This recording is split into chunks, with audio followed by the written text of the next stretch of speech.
এই 2026 সালটা কেমন যেতে চলেছে? 2026 হচ্ছে রবির বছর। 2026টাকে যদি আমরা নিউমারোলজিক্যালি ক্যালকুলেট করি 2, 2 and 6 প্লাস করলে 10 হচ্ছে, সেটাকে আবার যদি আমরা কনভার্ট করি 1 হচ্ছে। তার মানে 1 হচ্ছে রবির সংখ্যা। তুলা রাশি খুব ভালো যাবে, মীন রাশি খুব ভালো যাবে। সূর্যগ্রহণ দুটো রয়েছে, চন্দ্রগ্রহণও দুটো রয়েছে। যারা হাজব্যান্ড ওয়াইফ হতে চলেছে তাদের হরোস্কোপটা একবার চেক করে নেয়, এইখানে কি কি দেখা উচিত। অষ্টকূট মিলন আমরা বলি, যেটা অবশ্যই দেখা উচিত। দেখুন, অনেকের পরিবারেই প্রচন্ড অশান্তি হয়, কারণ ছাড়া অশান্তি হয়। সেখানে কি বাস্তুদোষের কোনো একটা ভূমিকা আছে? কালো তিল অথবা গোটা গোলমরিচ যদি বালিশের তলায় নিয়ে শোয়া হয়, সেটা ধরুন শনিবার রাখা হলো এবং রোববার দিন শিবলিঙ্গে অর্পণ করে দেওয়া হলো, এটাতে রাহুর প্রভাবটা কিন্তু কমে যায়। দুটো ডিরেকশনের বাস্তুদোষের সেরকমভাবে কিন্তু বাস্তুশাস্ত্রে কোনো রেমেডি নেই।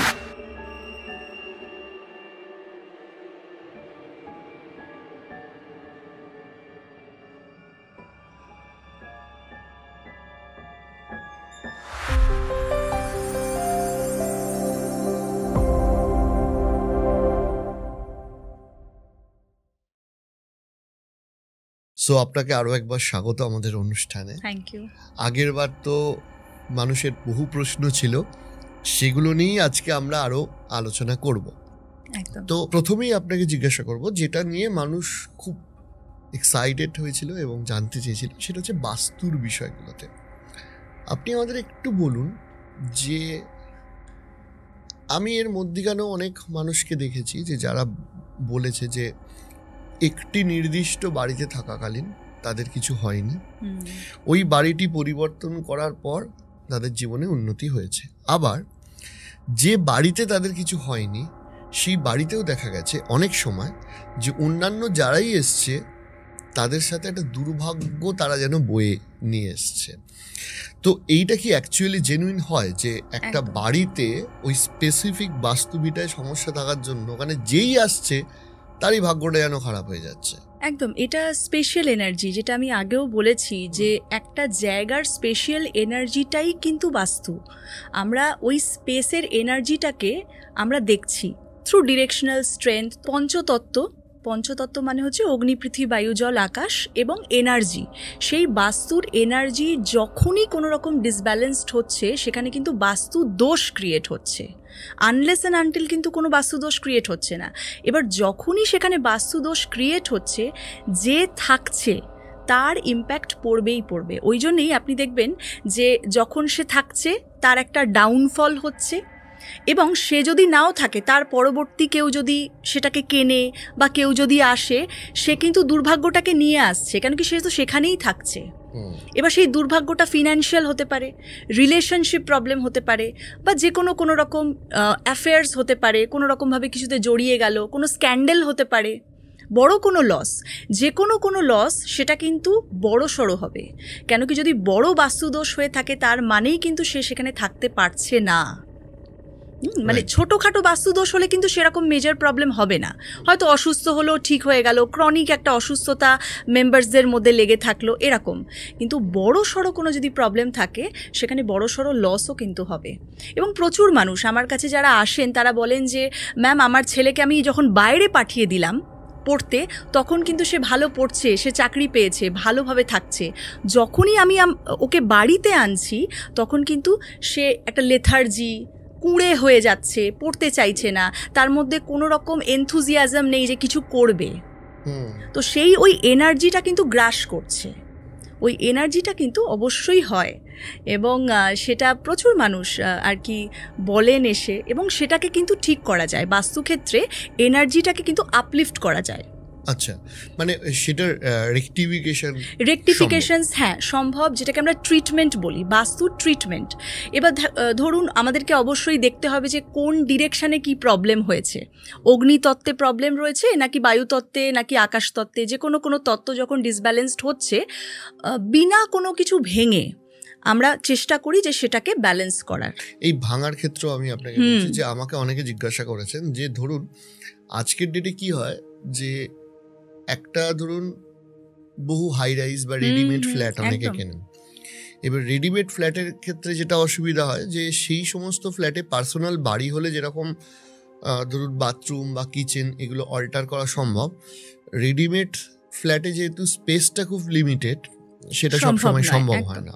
তো অনেকেই আমায় জিজ্ঞেস করেছেন যে এই যে বাস্তুর রেকটিফিকেশন বা কারেকশন, সেটা কি সবসময় আমাকে এই স্থানগুলো অল্টার করেই করতে হবে, নাকি মাঝে মাঝে কোনো অপশনাল রেমিডিসও আছে যেটা দিয়ে সম্ভব? হ্যাঁ, থাকে। যেমন কিছু যন্ত্র থাকে দেয়ালে সেই এনার্জিটাকে ব্যালেন্স করার জন্য ইউজ করা হয় বাস্তুতে, সেটা আমরা ইউজ করতে পারি। কিছু রডস থাকে, জিওপ্যাথিক প্রেস থাকে, সেগুলোকে এনার্জি চেকিং করে যেই জায়গার এনার্জি থেকে প্রবলেমটা আসছে সেকে লক করা যেতে পারে।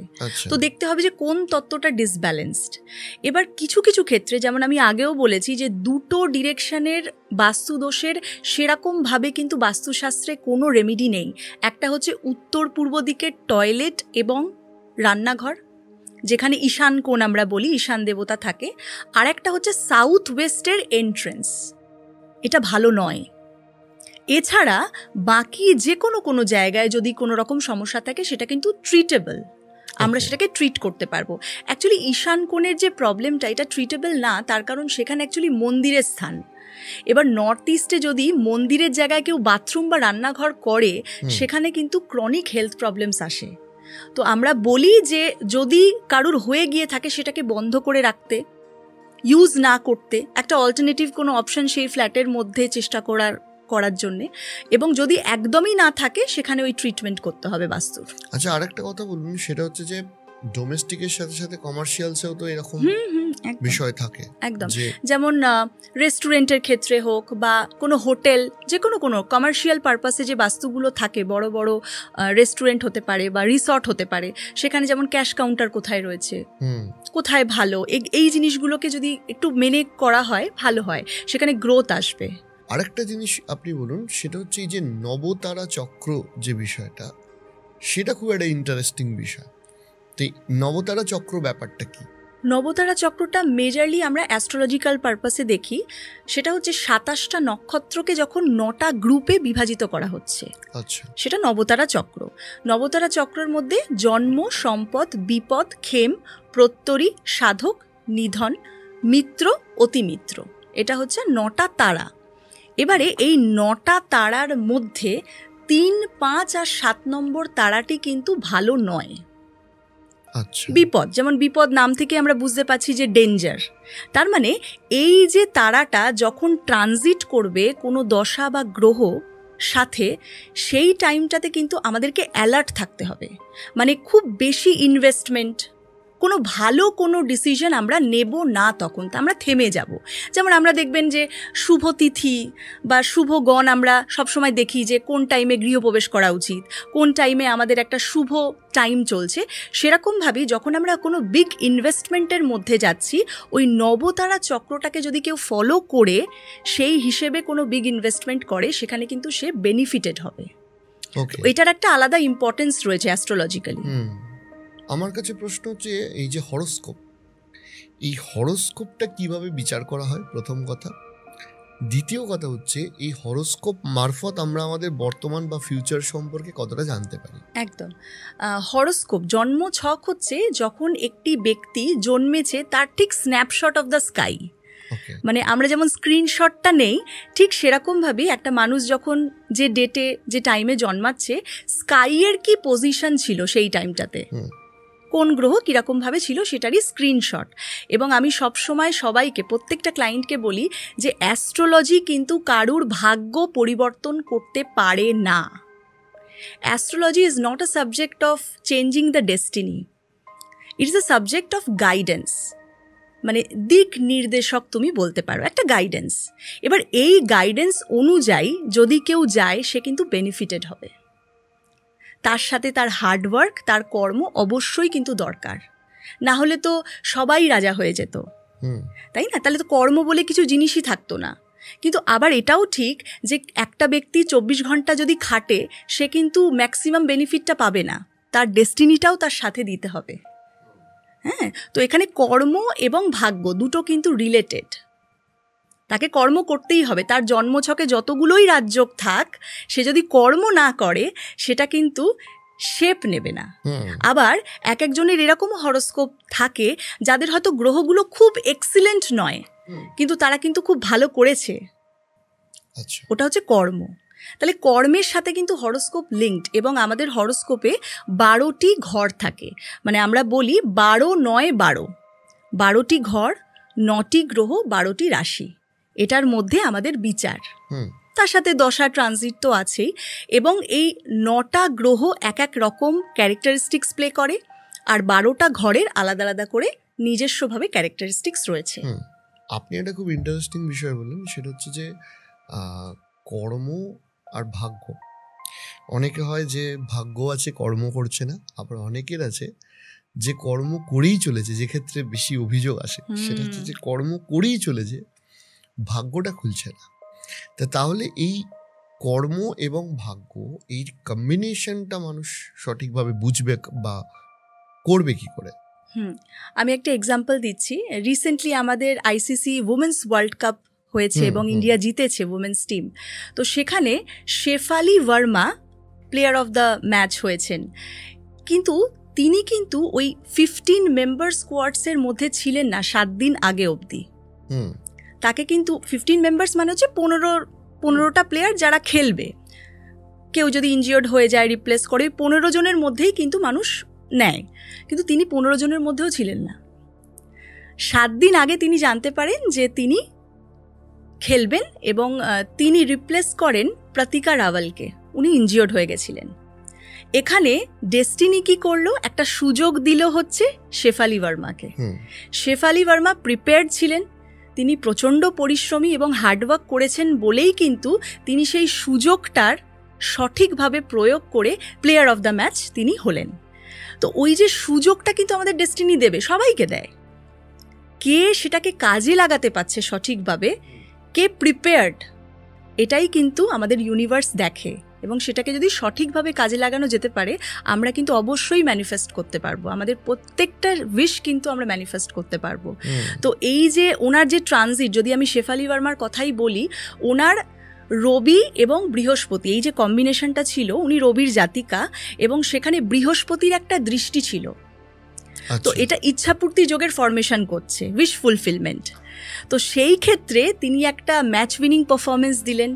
রাহু ছিল, রাহু হচ্ছে একটা সাডেন গেইনকে ইন্ডিকেট করে, মানে ওভারনাইট একটা সাকসেস পাওয়া। তো এই ব্যাপারগুলো কিন্তু কাজ করেছে।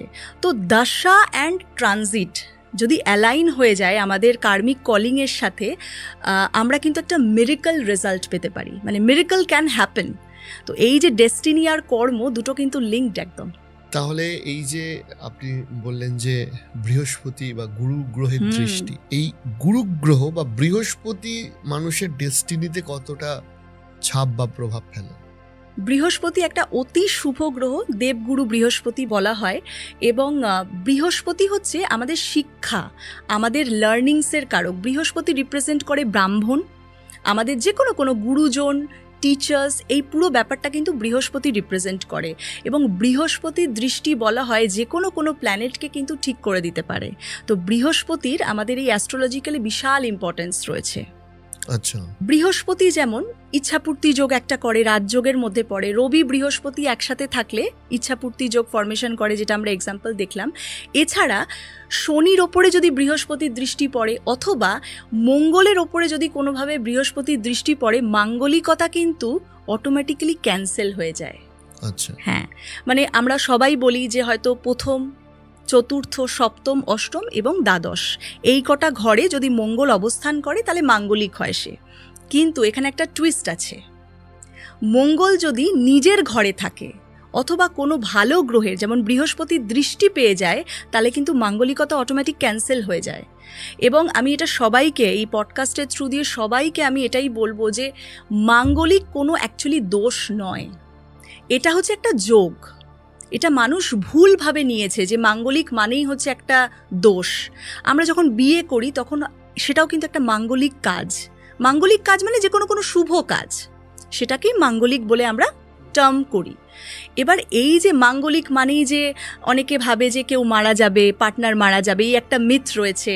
মাঙ্গলিক মানেই হচ্ছে যার সাথে বিয়ে হবে তার কোনো শরীর খারাপ হয়ে যাবে বা সাডেন কোনো একটা অ্যাক্সিডেন্টাল কিছু হবে, একদমই নয়।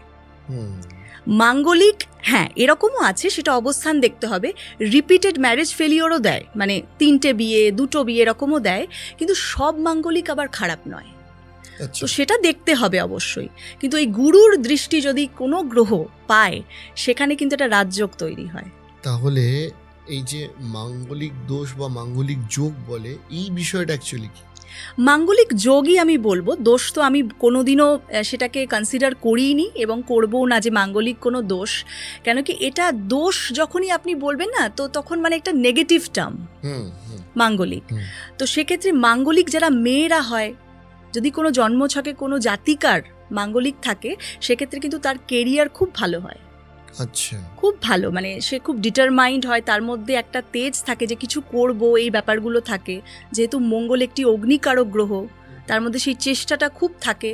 যদি কোনো জাতক মাঙ্গলিক হয়, তার কেরিয়ারটা একটু লেটে শুরু হয়। আচ্ছা, মানে আফটার 30 সে সাকসেসফুল হবে, 30 অবধি একটু স্ট্রাগল থাকে, কিন্তু তার মানে তো এটা নয় যে সে কিছু করতে পারবে না। অবশ্যই সবাই ফ্লারিশ করবে আফটার 30। আপনি দেখবেন যে কিছু কিছু জন্মছকে বা কারুর কি থাকে আপ টু 30 খুব স্ট্রাগল, কিন্তু 30 বা 40 পরে একটা চেঞ্জ এসছে, ট্রান্সফরমেশন এসছে। আবার অনেকের এরকমও আছে 30 অবধি খুব ভালো ছিল, যেই 30-40 হলো তা সে আবার ডিটোরিয়েট করলো। তো এইটা পার্টিকুলারলি যদি আমি এই কথাটা বলি, এখানে জন্মছকের সাথে আবার নবাংশ মানে D9 আবার একটা লিঙ্ক হচ্ছে। যদি কোনো গ্রহ হরোস্কোপ D1-এ নিচস্থ থাকে, নবাংশতে গিয়ে যদি সেই গ্রহটা উচ্চস্থ হয়ে যায়, তাহলে কিন্তু সেটা ভালো ফল দেবে। ক্যালকুলেটিভ এগুলো অবশ্যই, কিন্তু আমি জেনারেল বোঝার জন্যে মানুষদের বললাম। আবার এটা আবার উল্টো হবে, যদি D1 চার্টে কোনো গ্রহ যদি উচ্চস্থ হয়, নবাংশতে গিয়ে যদি সে নিচস্থ হয়ে যায়, সে কিন্তু খারাপ ফল দেবে। কঠিন অঙ্ক, মানে ফ্রুট অফ দ্য কর্মা, কঠিন অঙ্ক। এই জন্যই বিশেষজ্ঞদের কাছে যাওয়া উচিত। এবার বলুন যে এই যে মাঙ্গলিক দোষ বা যোগ, এটা কি কাটানো সম্ভব? না, একদমই না। এই যে মানুষরা ছোটে মাঙ্গলিক দোষ কাটানোর জন্যে পুজো আচ্ছা করে, কোনো দোষ কখনোই কাটে না। এটা তো জন্মদোষ, নিয়েই জন্মেছে। এটাকে মিনিমাইজ করা যেতে পারে কার্মিক রেমেডি হিসেবে। কার্মিক রেমেডি মানে কর্মের থ্রু দিয়ে। আমি সবসময় বলি যে কার্মিক রেমেডি কিন্তু কষ্টকর, করাটা একটু ডিফিকাল্ট, কিন্তু প্রচণ্ড পাওয়ারফুল। কার্মিক রেমেডির মধ্যে মঙ্গলের যেমন কিছু কিছু কার্মিক রেমেডি রয়েছে, যেমন আপনি লাল মৌলি সুতো ডান হাতে যদি বাঁধেন, আপনি মঙ্গলটাকে স্ট্রং করছেন। আপনাকে কোনো দোষ কাটানোর জন্য কোথাও যেতে হবে না।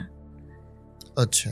এবং হনুমান চালিসা যেমন একটা বীজ মন্ত্র মঙ্গলের, সেটা রেগুলার চ্যান্টিং করতে পারেন, সেটার থেকে কিন্তু মঙ্গলটা স্ট্রেংথ পেল। মানে এই কাজগুলোর মধ্যে দিয়ে একদম তাই নিজেই করা যেতে পারে, কোথাও কাটানোর জন্য। এবং কাটানোর পরে কমেছে কি কমেনি মানুষ কি করে বুঝবে?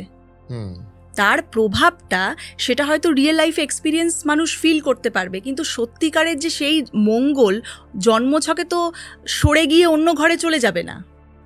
সেই মঙ্গল তো 4th হাউসে যদি থাকে 4th হাউসেই থাকবে।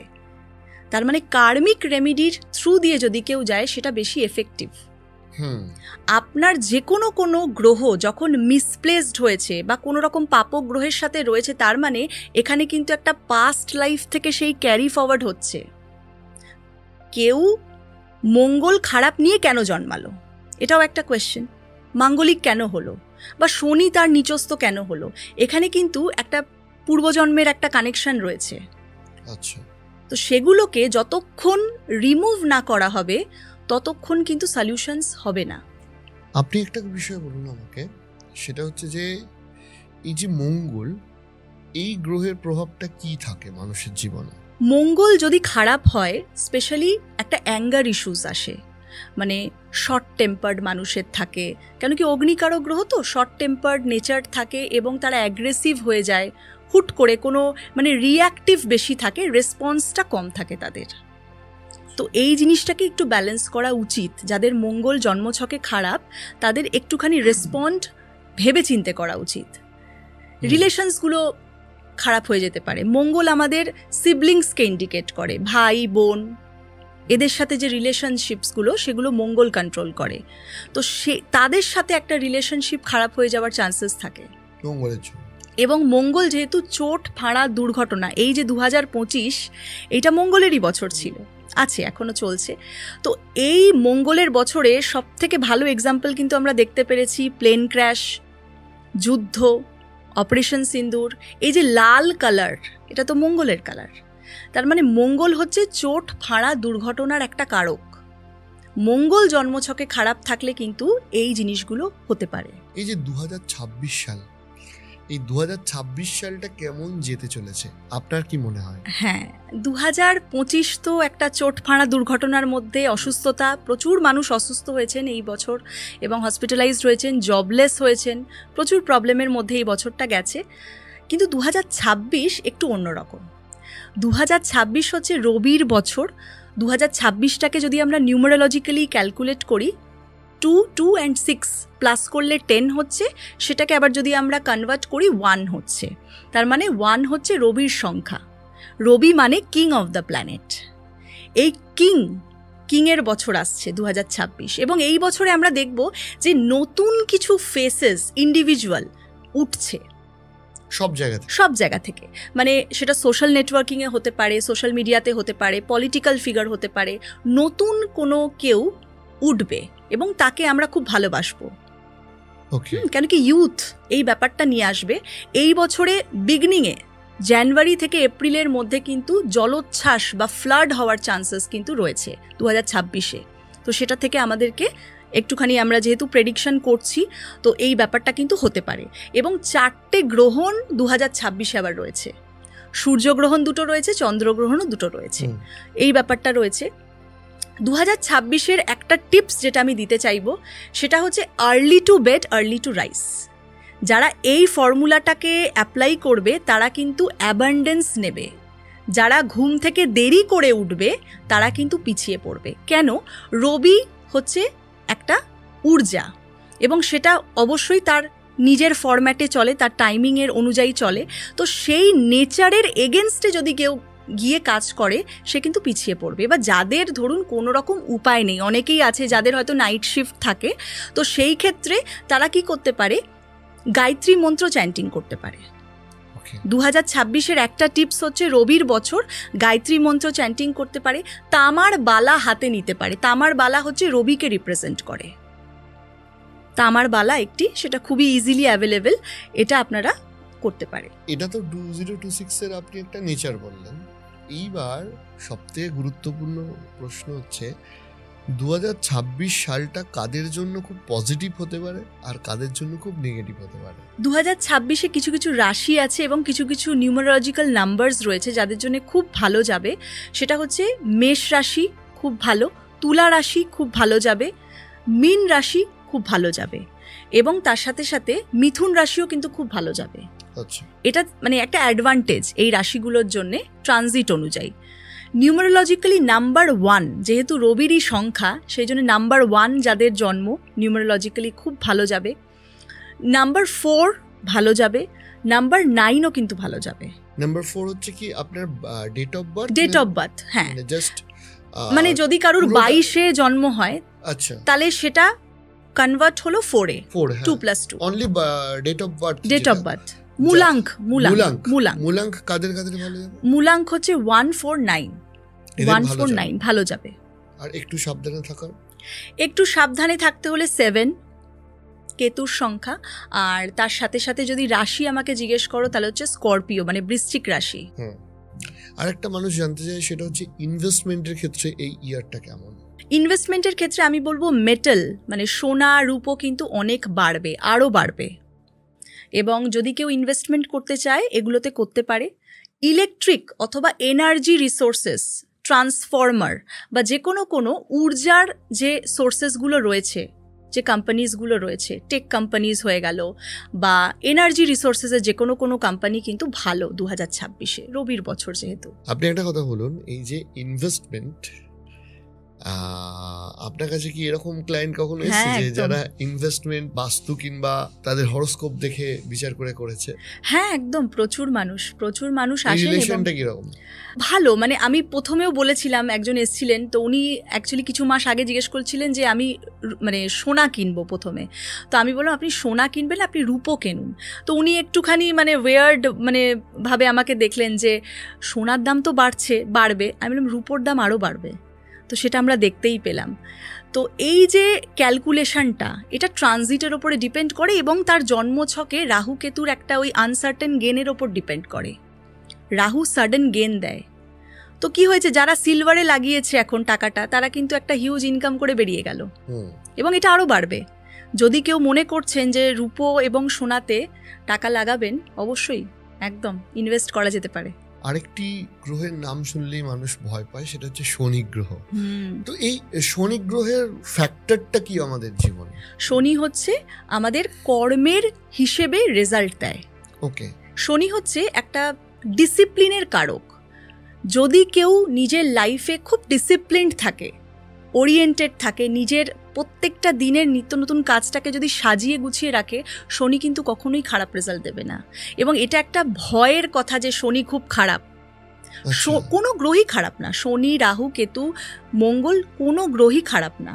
আপনি যদি ঠিক থাকেন তাহলে কিন্তু সব গ্রহই ভালো রেজাল্টই দেবে। হ্যাঁ, হতে পারে জন্মছকে যদি খারাপ থাকে সেটা হয়তো বাজেভাবে প্রভাব দিচ্ছে, কিন্তু শনির জন্যে কিছু রেমিডিজও রয়েছে।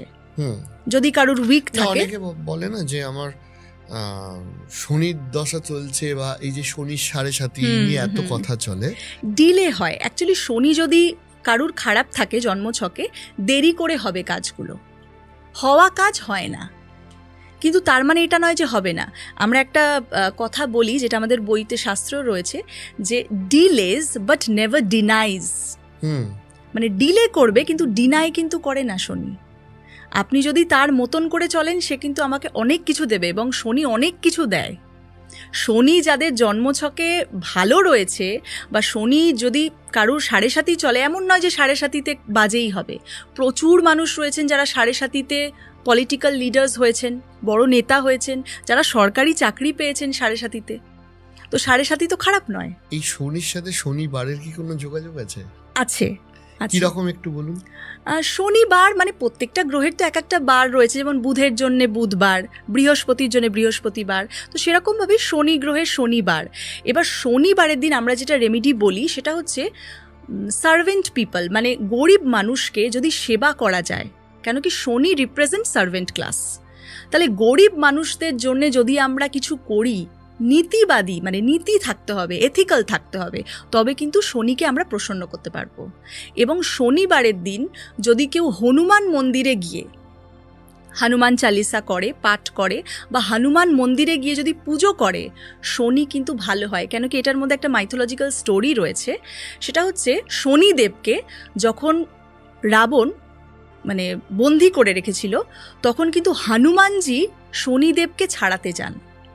এবং এই যে স্টোরি, হনুমানজি যেহেতু শনিদেবকে ছাড়াতে গেছিলেন, শনিদেব তাকে বলেন যে তুমি আমাকে ছাড়ালে, আমার অসময়ে তুমি সাথে ছিলে, তোমার পূজা যে করবে তার ওপরে কিন্তু আমার দৃষ্টি পড়বে না।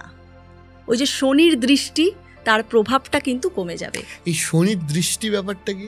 শনির মানে আমাদের হরোস্কোপে শনি যেখানে অবস্থান করে, শনির অনেকগুলো দৃষ্টি রয়েছে। তো ওই দৃষ্টিটা বলা হয় খারাপ প্রভাব ফেলে, এটাই। কিন্তু তার মানে এটা নয় যে সবসময় খারাপ হবে। শনি যদি ভালো থাকে ভালো ফল দেবে। আচ্ছা, মানে শনি যেখানে বসে রয়েছে সেখানের থেকেও খারাপ বলা হয় যে শনি যেখানে দৃষ্টি দিচ্ছে সেটা খারাপ। আমি অনেকের ক্ষেত্রে দেখেছি যে তারা স্পেসিফিক্যালি, আমার ক্ষেত্রেও কিছুটা বলা চলে, যে শনিবার তারা কিছু স্টার্ট করেন এবং স্টার্ট করলেই সেটা ফেল হয়ে যায়। তো এইটা কেন হয় না, কিন্তু আমি এটার সাথে একমত নয়। কেন কি আমরা বলি যে কোনো কাজ শনিবারে স্টার্ট করলে কিন্তু ভালো হয়। আচ্ছা, কর্ম মানেই তো শনি। যে কোনো নতুন কর্ম, নতুন কাজ, অনেকে বলে খরাবার। শনিবার মঙ্গলবারকে আমরা বলি নতুন কিছু না কেনা ভালো, নতুন কিছু স্টার্ট না করা ভালো, খরাবার বলা হয়। কিন্তু কর্মের ক্ষেত্রে যদি কেউ নতুন জব জয়েন করছে, নতুন কিছু স্টার্ট আপ করছে, শনিবার কিন্তু ভালো। খারাপ নয়। তিথিটা দেখতে হবে, তিথি নক্ষত্র কি পড়ছে, যেমন অভিজিৎ মুহূর্ত থাকে, মানে আমাদের প্রত্যেকটা দিনেও তো অনেকগুলো তিথি থাকে, তো সেই হিসেবে যদি করা হয় ভালো হয়। নট ব্যাড, নট ব্যাড, একদম নো প্ল্যানেট ইজ ব্যাড। সেইখানে তো প্রশ্নই আসে যে আর দুটো খুব ডেঞ্জারাস গ্রহ, একটা হচ্ছে রাহুর দশা। সো এই রাহু গ্রহ সম্পর্কে বা রাহুর দশা নিয়ে একটু বলুন। রাহু একটা ইলিউশন, রাহু হচ্ছে একটা অবসেশন, রাহু হচ্ছে একটা অ্যাম্প্লিফায়ারের মতন। মানে রাহু হচ্ছে তার মাথা আছে, শরীর নেই। তার মানে সে চিন্তা করতে পারে অনেক, কিন্তু অ্যাকশনস করতে পারে না, তার কাছে শরীর নেই। শরীরটা হচ্ছে কেতুর হাতে। সে প্রচণ্ড ভাবতে পারে, তার মাথা আছে এবং মুখ আছে, হাঙ্গার রয়েছে, খিদে রয়েছে। রাহু যদি কারুর জন্মছকে ভালো থাকে, সে কিন্তু অনেক কিছু পায়। যেমন শেয়ার মার্কেটে ভালো করতে পারে রাহু যদি কারুর জন্মছকে ভালো থাকে। পঞ্চম ঘরে স্পেশালি যদি রাহু থাকে, তাদের কিন্তু মাল্টিপল রিলেশনশিপসও হতে পারে, মানে একটার পর একটা রিলেশনশিপসের মধ্যে জড়িয়ে যাচ্ছে। কেন? পঞ্চম ঘর হচ্ছে ভালোবাসার ঘর, এবং রাহু সেখানে ফেলে কি হবে যে স্যাটিসফাইড না, রাহু তো স্যাটিসফ্যাকশন দেবে না, অবসেশন ক্রিয়েট করবে, একটা ইলিউশনের মধ্যে রাখবে, ধোঁয়াশা। তো এই জন্যই রাহুকে একটুখানি পাপগ্রহ, অবশ্যই রাহু একটি পাপগ্রহের মধ্যেই পড়ছে, কিন্তু রাহুকে ঠিক করার উপায়ও রয়েছে। রাহুর দশাতে আমি স্পেসিফিক্যালি বলি যে হনুমান চালিসা তো অবশ্যই রাহুকে কন্ট্রোল করার জন্য হনুমান চালিসা করতে হবে। কিন্তু রাহুকে আর একটা জিনিস ঠিক করার জন্য আমি সবসময় বলি কালো তিল অথবা গোটা গোলমরিচ যদি বালিশের তলায় নিয়ে শোয়া হয়, সেটা ধরুন শনিবার রাখা হলো এবং রোববার দিন শিবলিঙ্গে অর্পণ করে দেওয়া হলো, এটাতে রাহুর প্রভাবটা কিন্তু কমে যায়। তো এই কিছু কিছু কার্মিক রেমিডিজ রয়েছে, সেগুলো পারফর্ম করলে কিন্তু রাহুর প্রভাবটা কমবে। আর একটু যে রাহু হলেই কেতু আসে, এই কেতুর প্রভাব কি আমাদের জীবনে? কেতু হচ্ছে ওই যে রাহু হচ্ছে মাথা আর কেতু হচ্ছে শরীর। এবার এই যে কেতু হচ্ছে আমাদের ডিপ ইনসাইড নলেজ গেইন করে। কেতু যাদের জন্মছকে ভালো, তারা কিন্তু রিসার্চ ওরিয়েন্টেড লাইনে যেতে পারে, পিএইচডি করতে পারে, পড়াশুনোর লাইনে কিন্তু তারা প্রচণ্ডভাবে এক্সেল করে। তো কেতু আমাদের আবার একাও করে দেয়, ডিট্যাচমেন্ট হচ্ছে কেতু, প্রচণ্ড একটা স্পিরিচুয়াল গ্রহ হচ্ছে কেতু। মানে যদি কারো 12th হাউসে কেতু হয়, আমাদের অ্যাস্ট্রোলজিক্যাল শাস্ত্রে বলা রয়েছে, মানে সে কিন্তু মোক্ষ পায়। মানে বলা হয় যে এই জন্ম হচ্ছে তার লাস্ট জন্ম যদি 12th হাউসে কেতু থাকে। অ্যাকচুয়ালি এটা তো শাস্ত্রে বলে দেয়া হলো, কিন্তু এটার যে ডিকোড ইন্টারপ্রিটেশন সেটা হচ্ছে কেতু 12th হাউসে বলা হচ্ছে যে তার কোনো অ্যাটাচমেন্ট থাকবে না মেটেরিয়ালিস্টিক অ্যাসপেক্টসে, মানে কোনো রকমভাবে কোনো জিনিসের প্রতি যে লোভ, এই জিনিসগুলো থাকবে না। কেন কি 12th হাউস হচ্ছে লেট গো থিংস, ছেড়ে দিতে হবে সব কিছু। তো সেই ফিলিংসটা কিন্তু কেতুর জাতক বা জাতিকা, প্লেসমেন্ট অফ প্ল্যানেটসের অবধি থাকে।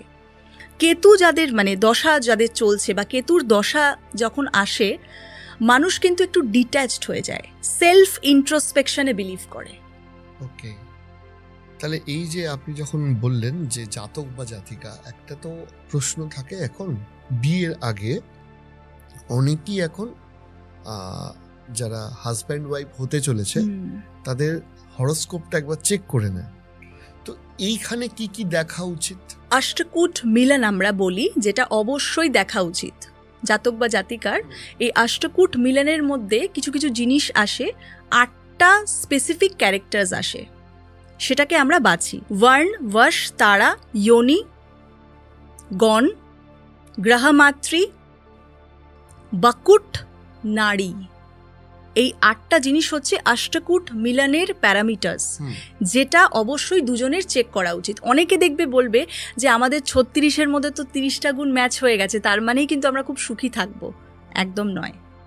আবার অনেকে বলবে যে 36-এর মধ্যে তো শুধু 18টাই গুণ ম্যাচ হয়েছে, তার মানে তো খুব একটা ভালো নয়। একদম ভুল।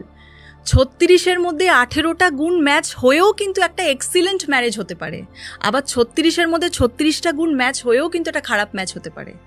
এই অঙ্কটা কিরকম? এই অঙ্কটা হচ্ছে, এটা একটা চলতি কথা, যেটা আমরা ওই 36-এর মধ্যে 36টা গুণ ম্যাচ, এটা চলে আসছে, এবং এইটা এখন খুব ইজিলি অ্যাভেলেবেল। ফ্রি অ্যাপে মানুষ চেক করে নিচ্ছে যে তার 36-এর মধ্যে কটা গুণ ম্যাচ করছে, সেই হিসেবে তারা বিয়ে করে নিচ্ছে, এবং বিয়ের পরে সমস্যাগুলো হচ্ছে কেন কি, তারা কিন্তু ইন্ডিভিজুয়াল দুজনের হরোস্কোপ ডিটেলিং করাননি। এর ফলে কি হচ্ছে, দুজনের আন্ডারস্ট্যান্ডিং, দুজনের মধ্যে যে কম্প্যাটিবিলিটি, যে প্যারামিটার্স, অষ্টকূট মিলনের যে প্যারামিটার্স, সেটা ভালো করে চেক করানো হয়নি। আমি এরকম একটা এক্সপিরিয়েন্স শেয়ার করব।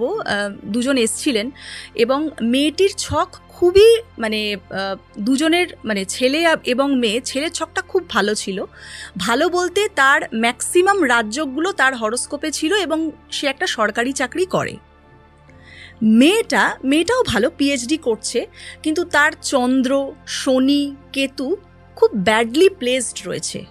সে হয়তো কেরিয়ারে খুব ভালো করবে, কিন্তু বিয়ের পরে কি হবে, তাদের মধ্যে কিন্তু একটা প্রবলেম হবে, সেটা পরিষ্কার বোঝা যাচ্ছে যে মেয়ের কনসিভে একটা প্রবলেম হবে, পঞ্চমপতি একদমই ভালো নয়, তার কোনো রকম কনসিভে প্রবলেম হতে পারে। তো অনেক কিছু দেখতে হবে যে হেলথ ভালো থাকবে কিনা দুজনের মধ্যে, তাদের মধ্যে হেলথটাও তো একটা ভীষণ বড় ফ্যাক্টর, ফিনান্সটা ভালো থাকবে কিনা। এবং তখন আমি বলি যে বিয়েটা না করলে ভালো হবে। হয়তো কষ্ট হয় মানুষের, কেন কি রিলেশনশিপে থাকে তো অনেকে আসে, কিন্তু এটা বুঝতে হবে যে যখন কেউ বলছে তার মানে কিন্তু কিছু ঘটবে, এবং তারা বিয়ে করার পরে প্রবলেম যখন হয় তখন আবার আসে, তো অনেকে শোনে না।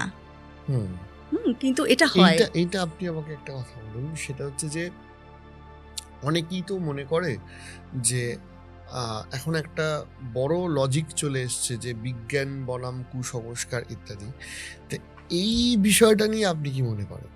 আমি পার্সোনালি বলবো যে এই বিজ্ঞান আর অ্যাস্ট্রোলজি কেউ মানুক আর না মানুক, যদি আমি চোখটা বন্ধ করে রাখি, সূর্যের তাপ কিন্তু আমার গায়ে লাগবেই। আমি যদি না মানি, এমন তো নয় যে সূর্যের তাপ আমার গায়ে লাগবে না। তার মানে কোনো না কোনো ভাবে কিন্তু গ্রহ নক্ষত্রের প্রভাব আমাদের উপর আছেই আছে, সেটা কেউ মানুক আর না মানুক। বাস্তুতেও সেম, যে ভুগছে সেই বুঝছে। অর্থাৎ এই শাস্ত্রটা বলছে যে আমাদের ভাগ্য বা ভবিষ্যতের ওপর গ্রহের যে অবস্থান তার একটা ভূমিকা আছে, একদম একটা ইম্প্যাক্ট পড়ছে। তার মানে এটা নয় যে এই সাবজেক্টটা ভাগ্য বদলে দেবে, একদমই নয়। এটা একটা প্রেডিক্টিভ সায়েন্স। এটা আপনাকে অ্যাওয়্যার করতে পারে, আপনাকে সচেতন করতে পারে, ভবিষ্যতে এটা হলেও হতে পারে। একদম, এই শাস্ত্রটাই তাই। তুমি যদি দেখো আগেকার দিনে রাজা মহারাজারা, দেখবে যে একটা অ্যাস্ট্রোলজার থাকতো এবং তারা যুদ্ধ কবে হবে, কবে শুরু করা উচিত, কবে শেষ হবে, কোন যাত্রাটা শুভ হবে, তাদের কাছে থাকতো। তার মানে তারাও কিন্তু সেই শাস্ত্রটাকে মানত। এটা তো আজকের শাস্ত্র নয়, এটা 5000-6000 বছর আগেকার শাস্ত্র চলছে। একদমই তাই।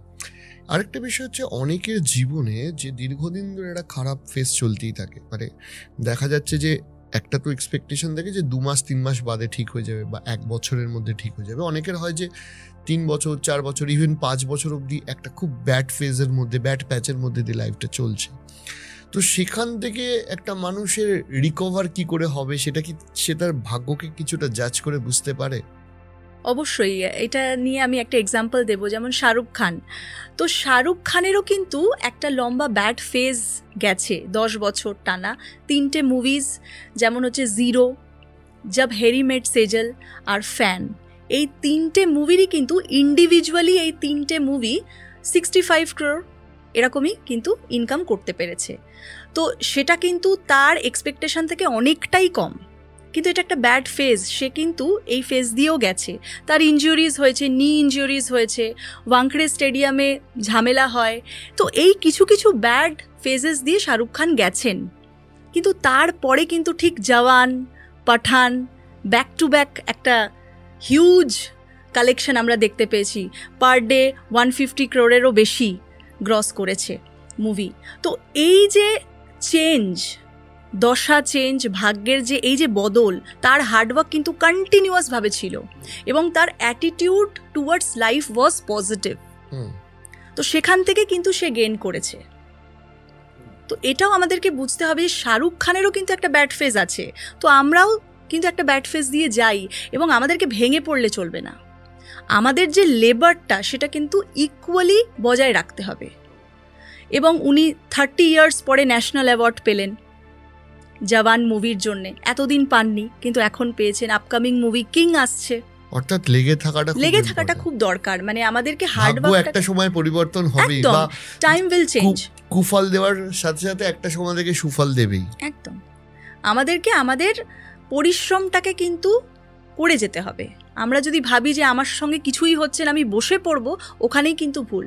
আজ শাহরুখ খান পার ডে, উনি এত বড় একটা স্টার, উনি যে লেবারটা দেন, ওনার যে ওয়ার্কিং আওয়ার, সেটা কিন্তু হয়তো আমাদের থেকেও বেশি। তো তিনি এতটা উঁচু জায়গায় গিয়ে যখন এতটা পরিশ্রম করতে পাচ্ছেন, তো আমরা কেন করব না? তাহলে আরেকটা বিষয়ও তো থেকে যায়, সেটা হচ্ছে যে অনেকে বলে যে আমি ভাগ্যের দোষ নিয়ে জন্মেছি। মানে সে ফর ইনস্ট্যান্স, এইটা কি বাস্তব যে একজন এমন সময় জন্মালো যে তার কিছু না চাইতেও সমস্ত কিছু সময় ফেভারে আসছে, আর একজন এমন সময় জন্মালো যে তার যাই করুক না কেন তার ভাগ্যটা খুলছে না? তো তাহলে এটা কি সম্ভব, নাকি আমাদের ডেস্টিনি বা আমাদের এই ইউনিভার্স আমাদের সবাইকে সমান সুযোগই দেয়, আমরা হয়তো ফাইন্ড আউট করতে পারি না? সমান সুযোগ দেয়। এবার যে জন্ম সময়টা তুমি বললে, এটা কিন্তু আমি দেখেছি, এখন তো সি সেকশন হয়, অনেকে টাইমটা চুজ করতে পারে যে কখন কোন দিন আমরা সি সেকশন করাবো। কিন্তু আগেকার দিনে তো নর্মাল ডেলিভারি ছিল, কিন্তু সি সেকশনেও 10টা থেকে 12টার মধ্যে হয়তো কোনো অ্যাস্ট্রোলজার লিখে দিল যে ভালো সময়, কিন্তু দেখা যাবে হয়তো 12:30টায় হলো। তো ওই টাইমটাও কিন্তু আমরা সেভাবে ডিটারমাইন করতে পারি না, পুরোপুরি কিন্তু আমাদের হাতে নয়। ওটা যখন হওয়ার, যার জন্ম যখন হওয়ার তখনই কিন্তু হবে।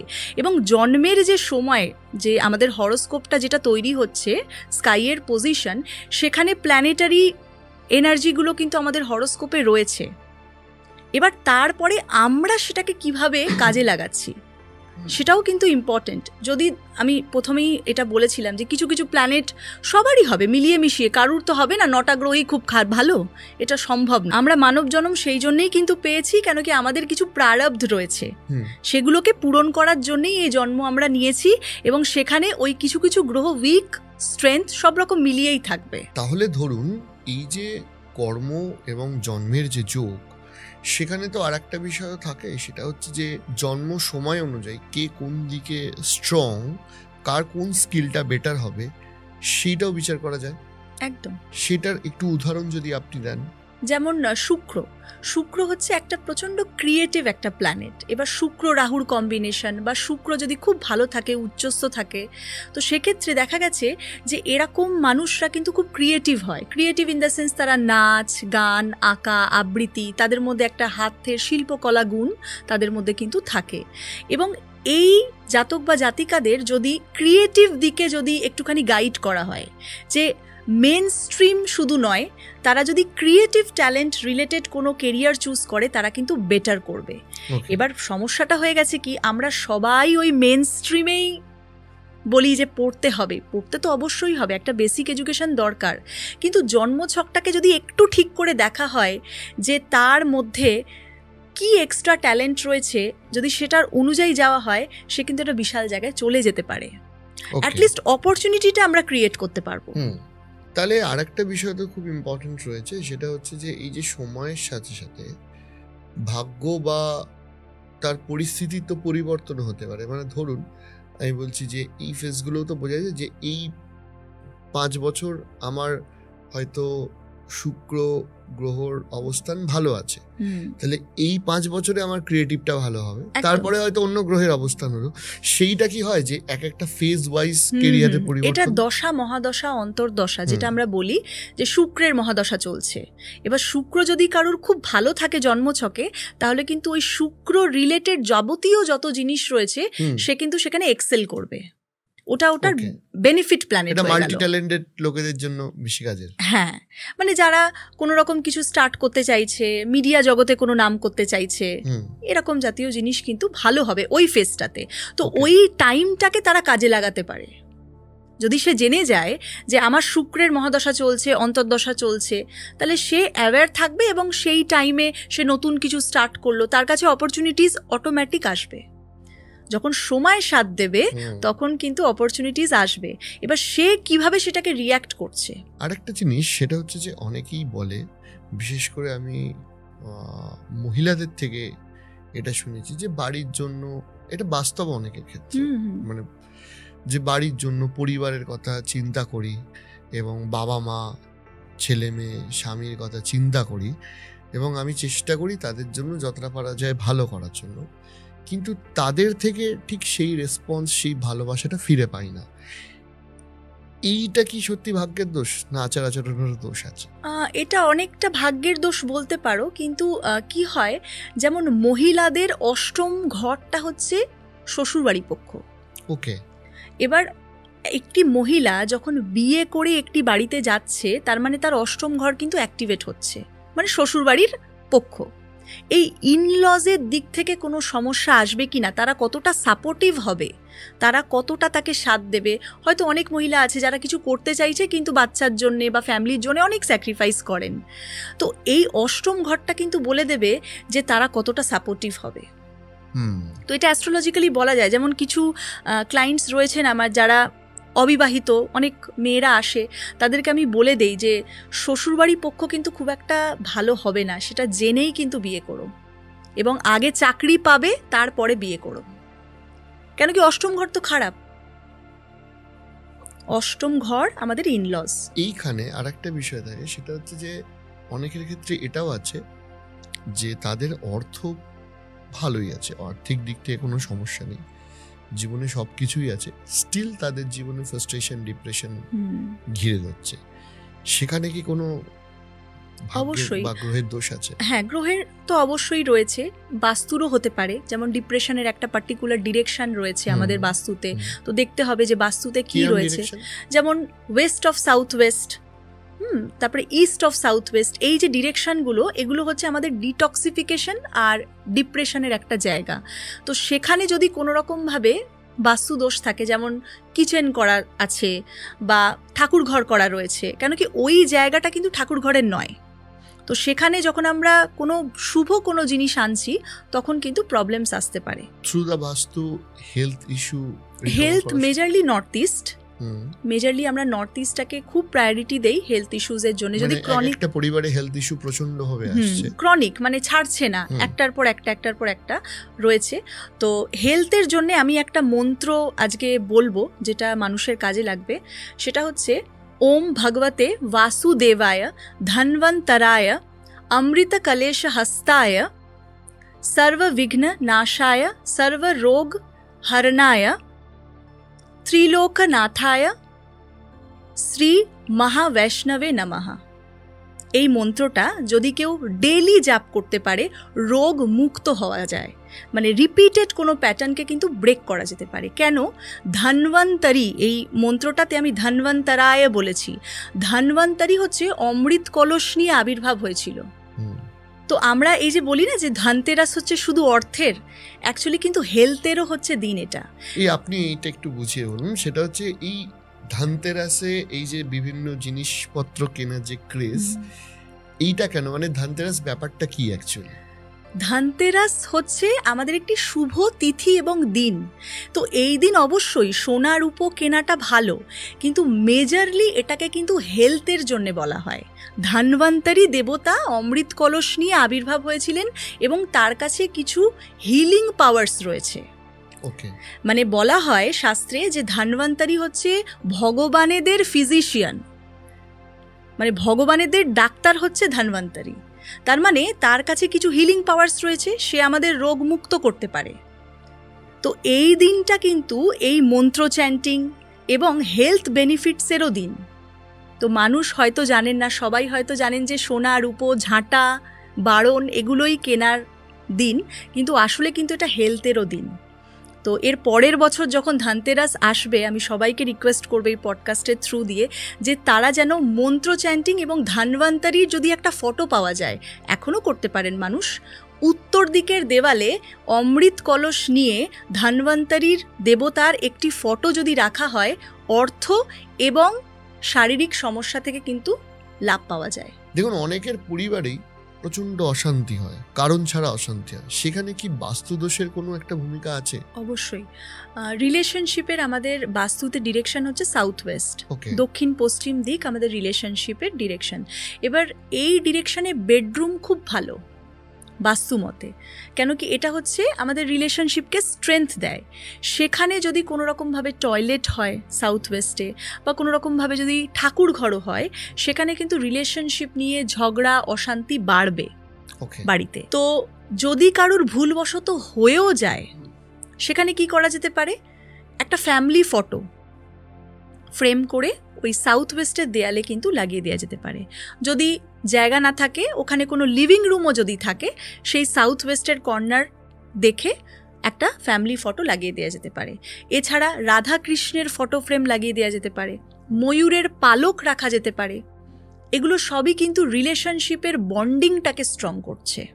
ওকে, যে কোনো শো পিস যেটাতে একটা বন্ড দেখাচ্ছে, সেটা মাদার অ্যান্ড ফাদার হতে পারে বা কোনো বাচ্চা হতে পারে, এমন কোনো শো পিস যেখানে একটা বন্ডিং রয়েছে মিলিতভাবে, যেমন দুটো জোড়া হাতি রয়েছে, একটা ছোট হাতি রয়েছে, একটা বড় হাতি রয়েছে, ভালোবাসার একটা শো পিস, সেখানে কিন্তু ওই সাউথ ওয়েস্টের ডিরেকশনে রাখা যেতে পারে।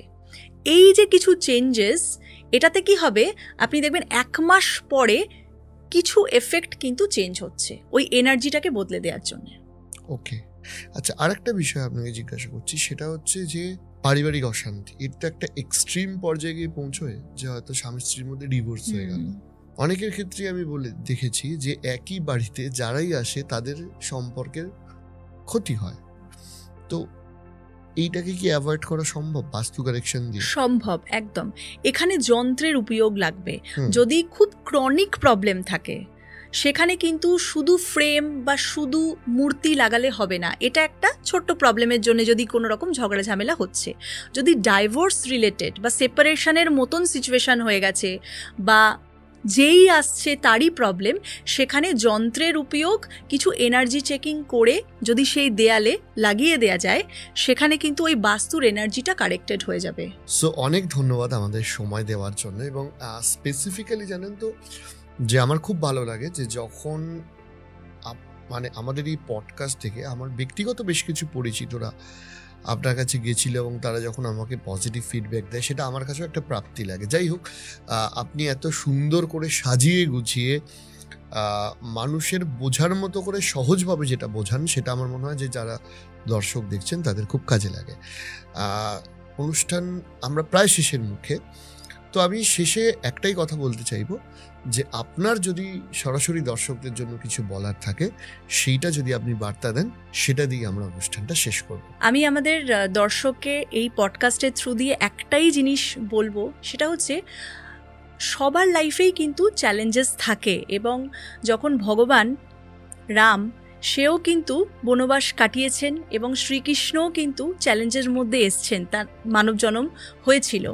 এবং সে শাহরুখ খানের ছেলে হোক বা অমিতাভ বচ্চনের ছেলে হোক, তাদেরও কিন্তু নিজের নিজের আলাদা আলাদা চ্যালেঞ্জেস রয়েছে, তাদেরকেও কিন্তু প্রুফ করতে হবে। তো সেটা মিডল ক্লাস হোক বা হায়ার ক্লাস হোক, সবারই নিজস্ব চ্যালেঞ্জেস রয়েছে।